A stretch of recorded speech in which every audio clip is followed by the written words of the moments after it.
Dating an avoidant man feels like a constant pull and pull. You finally get close to him, and then, without warning, he violently shuts down. You are left staring at an emotional brick wall. The communication stops, the warmth vanishes, and you are suddenly locked out. In the silence, it's natural to reach one conclusion. He's pulling away because he simply doesn't care. But that assumption gets the mechanics of the relationship wrong. His silence isn't a calculated strategy to hurt you, and it doesn't reflect how he feels about you. His brain is entering survival mode. We are seeing a physiological reflex in action. To make sense of this behavior, we have to stop viewing his distance as a personal choice and start understanding the automatic biology driving it.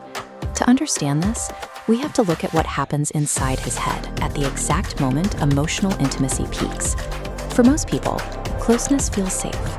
For him, a high degree of intimacy registers as an overwhelming flood of sensory input. This gauge represents his nervous system's capacity. As intimacy is added, the system fills and overflows into severe dysregulation.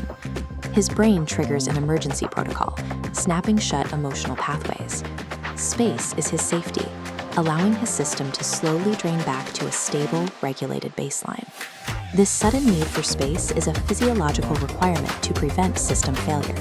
It is not a tactic designed to cause pain. When faced with that sudden wall, your natural instinct is to try and bridge the gap. You lean into the try harder reflex, sending long texts, demanding immediate answers, and pouring out even more emotion to fix the disconnect. This diagram shows why that backfires.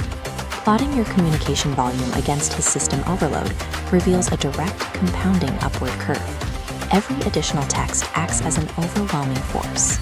Communicating harder pushes his nervous system into a deeper, more fractured state of shutdown. This creates a biological catch. The exact strategies you use to pull him closer are the specific triggers that guarantee he stays away. You cannot logically reason with a nervous system locked in survival mode. Right now, your words are only being processed as threats to his safety. To move forward, we have to reclassify his silence. It is a defensive shield meant to protect his system, not an active attack against you. Understanding his biology is not an excuse to accept poor treatment or emotional neglect in your relationship. But this knowledge does provide relief. You can stop taking his withdrawal personally, because his distance is a reflection of his nervous system, not your self-worth. This means abandoning the failed strategy of communicating harder to force a response. Instead, use the moment he pulls away as the time to enforce your own healthy boundaries. When he stops engaging, you stop chasing. You cannot rewrite his survival responses, but you can control your own reactions. If this helped you make sense of his actions, hit subscribe for more relationship psychology.